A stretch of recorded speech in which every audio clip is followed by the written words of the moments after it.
Bird looked good last night, didn't he? Baby Bird. You saw Baby Bird? Luka Doncic. Yeah, Luka. Do you realize he's shooting 16% from 3 right now? He's 5 of 31, and you're crowing about him? Imagine when he starts shooting 35%, he going to average 40. Huh. A 40-point triple-double. After DeMarcus Cousins got thrown out of the game and there's no rim protection? Hey. Way to go, Shannon. You're hot. Yeah. My guy looked good, didn't he? Huh, Didn't look and good. he has been called out There plenty you go. already, Shannon. He's maybe listening to the critics. Okay, all right, good stuff, guys. But we actually have to continue talking about the NFC East because they have given us so much drama all season, and the drama continues. After beating the Cowboys Sunday afternoon, the Giants just needed an Eagles win over Washington Sunday night to make the playoffs. However, we all know how that ended, with Philadelphia pulling Jalen Hurts in favor of backup Nate Sudfeld in the fourth quarter of a 3-point game that turned into a 6-point loss. Well, yesterday, New York head coach Joe Judge was asked about the Eagles' handling of the game, and guys, he did not hold back. Take a listen. To me, you don't ever want to disrespect those players and their effort and disrespect the game. The sacrifices that they made to come into work every day and test before coming in, to sit in meetings spaced out, to wear masks, to have shields over those masks, to go through extensive protocols. There's a number of sacrifices been made by all the players and coaches in this league. There's a number of sacrifices that come along as well with the family members of the people connected to them. To disrespect the effort that everyone put forward to make this season a success for the National Football League, to disrespect the game by going out there and not competing for 60 minutes and doing everything you can to help those players win, we will never do that as long as I'm the head coach of the New York Giants. Wow, Shannon, did you have any problem with him saying this? I don't have a problem with what he said. Although he said it for selfish reasons, Skip, he's absolutely correct. I had a very simple saying, Skip, when I played the game of football, and I played 14 years, and a lot of people know my career. You never ask a man more than you're willing to give. You ask your players to go out there, Skip, and give it everything they possibly have. You told me on Sunday, Zeke quit on your football team because he said, I think Zeke said he hurt it, he felt, a little tinge in his quad, and he asked out. You said he quit. Well, Doug Peterson quit on his team. And I said yesterday, Skip, I don't know how he got up there in front of his team and said, you know what, guys, we gave it everything we could. No, you didn't. Because you're in position to win that game, Skip. You were only down 3 points. And the best chance for you to win, you took that out to say, well, I want to take a look at Nate Sudfeld. Now, supposedly, you're thinking about trading Carson Wentz for Nate Sudfeld or Jalen Hurts. Now, which guy do you think should have been receiving those reps in those situations? So I have no problem with Joe Judge said. Although he said it for selfish reasons. He said, look, guys, go out there and play, and if you play, you got, and that's my thing, Skip. I got no problem with that. He said at the beginning of the week, certain guys, you're not going to play, you're not going to play, you're not going to play. Everybody else is going to play. Give us your best effort. Because Jalen Hurts is giving you too good of an effort, Skip, you take the man out to ensure you're going to lose the game.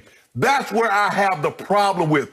If you want to sit, I believe Fletcher Cox was injured to begin with because he went out the Cowboys game. He did. Some of the other guys, Skip, if you said, okay, at the beginning of the week, Alshon and D. Jack and Miles Sanders and yada, yada, yada, you're not playing, okay. But if Jalen Hurts had gotten hurt, Skip, that would be a different story. I got no problem with that. Jalen Hurts was not hurt. And it's being reported that some guys had to be refrained on the sideline. Yeah. The problem that I have with what Dougie Peterson did is that he lied. Now, if he had told the truth, the NFL would have had a big problem.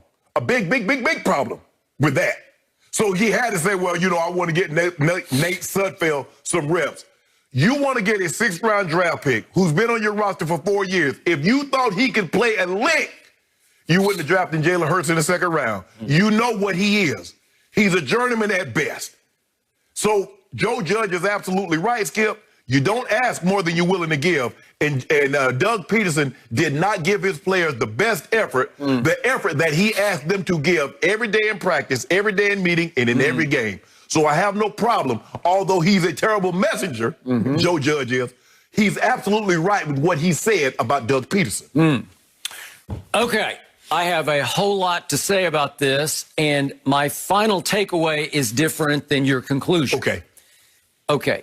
obviously, Joe Judge said exactly what his players and his fans wanted him to say yesterday.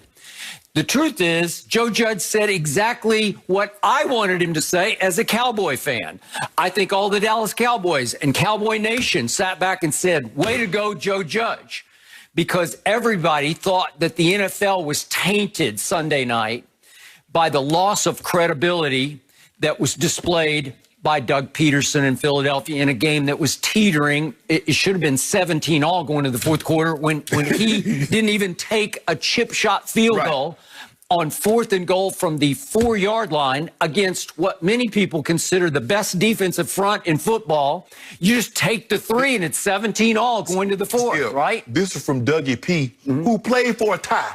Okay. So now all of a sudden, you got chutzpah, you want to go for it. Okay, I got it. I also want to make one quick point about Joe Judge. There's a biblical passage, I think it's Matthew 7, if my memory serves, 7:1, about judge not lest you be judged. Right. Because there's going to come a point, if he's as good as I think he is, where he's going to be thrust into one of those late season positions where, should I play my guys or not? Because this other team is teetering on the edge of the playoffs. Should I eliminate them by playing my guys? And obviously there comes a time when it's better for your football team not to play people. And it's better not to play to win and play as hard as you can in the final regular season game. You're right, but here's the thing. The problem, Skip, if you're going to do that, let's just say Pittsburgh says, okay, we're not playing Big Ben. Mason Rudolph, you're up. They get within a field goal, and they bench Mason Rudolph. Yeah, I agree. That's the problem. Okay. Now, back to a guy that in the past you have occasionally liked. Yes. You've called him Dougie P. Yes.